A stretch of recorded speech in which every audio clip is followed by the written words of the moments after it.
Fala, galerinha. Então, a prosa de agora que me recorreu ontem, na verdade, é uma palavra que me veio na cabeça, então, eu refletindo sobre ela, eu quero passar para vocês aqui o que saiu, no caso, ou que organizei na ideia, que é o reconhecer a verdade e a verdade vos libertará, tipo, palavra de Cristo, no caso, que está na Bíblia. E que verdade, toda vez que eu escutei essa palavra, tipo, verdade libertará, eu pensei, que verdade é essa? Qual deve ser essa verdade libertadora? Então, para mim entender ela, eu tive que entrar, no caso, no passado, tipo, fazer uma reviravolta de tudo o que eu vivi e de todas as verdades que eu acreditei até agora. E quando eu era, no caso, menino, formação em consciência em formação ainda, a verdade que eu acreditava era a verdade que foi imposta pelos meus pais, pelos meus parentes, meus avós, tipo, que eu aprendi na escola. Então, a cultura mais próxima, no caso ali na época, era o catolicismo. Então, tipo, eu tive contato mais com Jesus, no caso Maria, né? Aprendi a rezar esse do Pai Nosso, a Ave Maria. Então, até então, essa era a minha verdade. Eu era convicto que essa era a verdade. E na medida que o tempo foi passando, eu conheci um pouco mais sobre a palavra, vamos dizer assim. E a minha avó era um bandista, então ela é um bandista. Então essa foi a primeira contradição que eu achei. Então nesse período, já estava ali caminhando para a adolescência, eu comecei a escutar bastante músicas, tipo músicas que traziam um certo nível de rebeldia. Era mais ou menos onde eu estava me encontrando na época. Então, tipo, várias letras de músicas que iriam me trazer uma nova perspectiva de vida. Raul Seixas, Legião Urbana. Então, tipo, bandas que acrescentavam uma coisa diferente na música. E, claro, dentre outras bandas, quero citar algumas que contribuem até hoje com uma meia-verdade para mim. Então, nessa época, eu virei ateu. Acho mais ou menos na adolescência. E essa foi a verdade pra mim, nessa época ali. O ateísmo, tipo, porque as coisas não faziam sentido, já que tinha contradições, é porque as duas estavam erradas. E o ateísmo pra mim fazia mais sentido, no caso. Não que eu estudasse tanto, porque até para ser ateu tem que ter um certo nível de estudo teológico, na minha visão hoje. Só que na época eu não pensava nada disso. E eu conheci uma pessoa, no caso, e daí ela me apresentou. Eu tive o contato mais forte com o cristianismo, que era a igreja quadrangular. Então eles faziam uma leitura do evangelho mais forte. Então o que acontece? Eu descobri de novo uma outra verdade. Tinha por volta já de 18 anos. Eu comecei a pesquisar mais sobre a Bíblia, então tipo, eu comecei a ler mais. E pronto, naquele momento eu tinha achado a minha verdade absoluta. Eu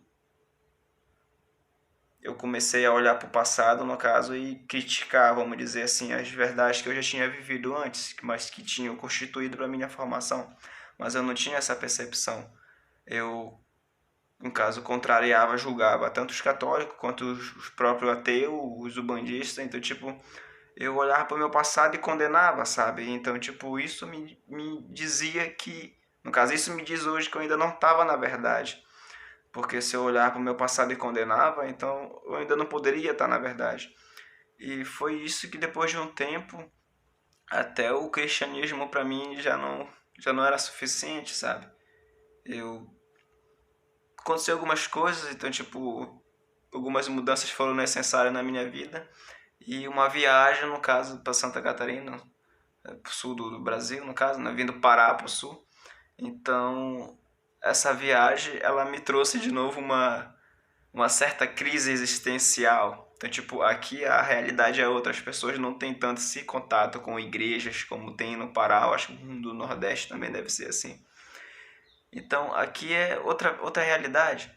As pessoas são mais focadas realmente em si, sabe? Elas não têm muito eu não vou nem dizer um lado espiritual, porque é mais religioso mesmo, sabe? É mais dogmático, tipo, tu segue essa verdade, é a única verdade. E, enfim.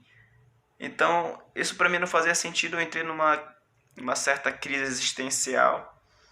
E depois de um tempo, claro, já que perdeu uma coisa que tu tem como verdade, quando isso é tirado de ti, a única coisa que me deixava mais, vamos dizer, que me ajudava a fugir um pouco dessa realidade ou suprir esse buraco, esse vazio que tinha dentro de mim, era a partir de bebida, no caso, cigarro, maconha. Então, tipo, essas coisas se fizeram bem presente nessa época.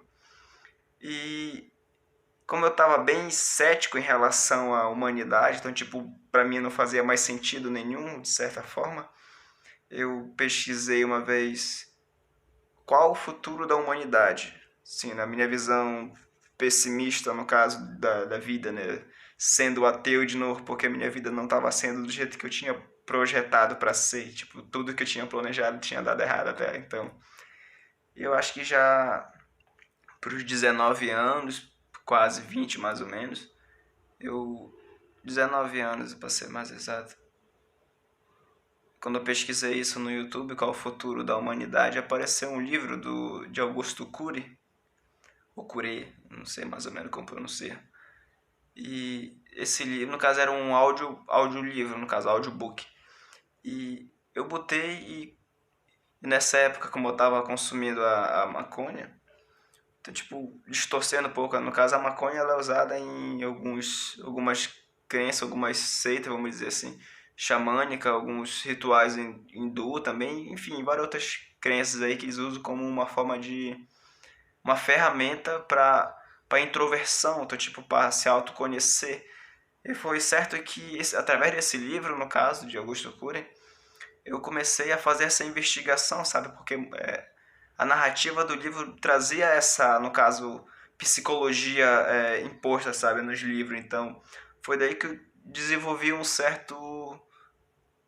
certa curiosidade pela psicologia. E eu já estava vendo o mundo mais por esse lado. E depois de um tempo, a psicologia passou a ser minha verdade. E logo depois já conheci filosofia e pronto. Eu comecei a entender que a verdade, na verdade, não existe uma verdade absoluta. Então, tipo, que tudo é meia verdade e que isso depende muito do contexto histórico que a gente está vivendo. Ou, tipo, a fase ali, vamos dizer, da nossa vida que a gente está passando.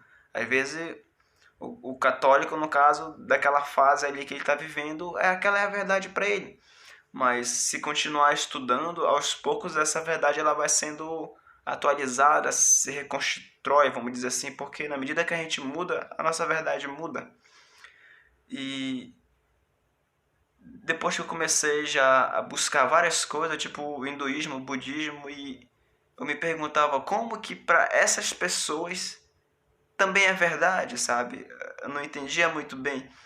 Eu me perguntava, eu dizia, tem que haver alguma coisa que interligue tudo isso, tipo, alguma coisa que realmente saia costurando, interligando todas essas coisas, porque não faz sentido vários muros, tipo, uma crença contradizendo a outra, tipo, essa é a minha verdade absoluta, essa é a verdade. Isso, na verdade, depende muito de quem vê, sabe? Depende da necessidade que a pessoa está passando ali na hora.